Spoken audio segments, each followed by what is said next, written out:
என்றால் என்ன?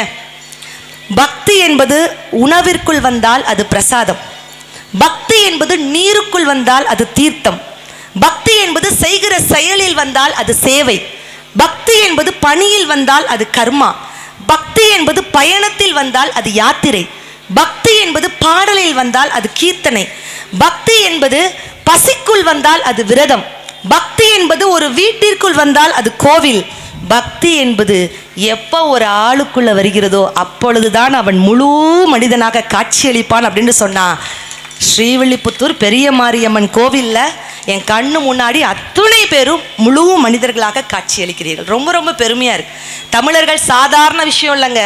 நான் ஐயாட்ட தலைப்பு கொடுக்கும் போதே சொன்னேன், பக்தியினாலே இந்த பாரினை வெல்லலாம். எப்படி பாரினை வெல்லலாம்? தமிழன் சாதாரண விஷயம் இல்லை. கும்பிடுற சாமியை கூட தமிழன் எப்படி கும்பிட்டான் தெரியுமா? பிள்ளையாரை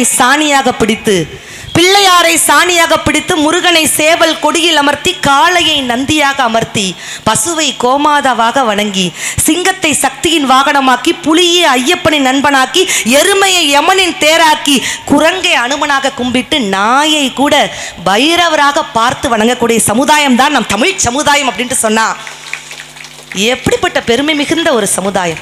அனைத்து வசதியுடனும் திருமணம் மற்றும் அனைத்து சுப நிகழ்ச்சிகளுக்கும் ஏற்ற ஹால் உங்கள் லட்சுமி கணபதி ஹால், சுந்தரர் தெரு, திருநெல்வேலி டவுன். மேலும் தொடர்புக்கு ஸ்கிரீன்ல தெரியுற நம்பருக்கு கான்டாக்ட் பண்ணுங்க.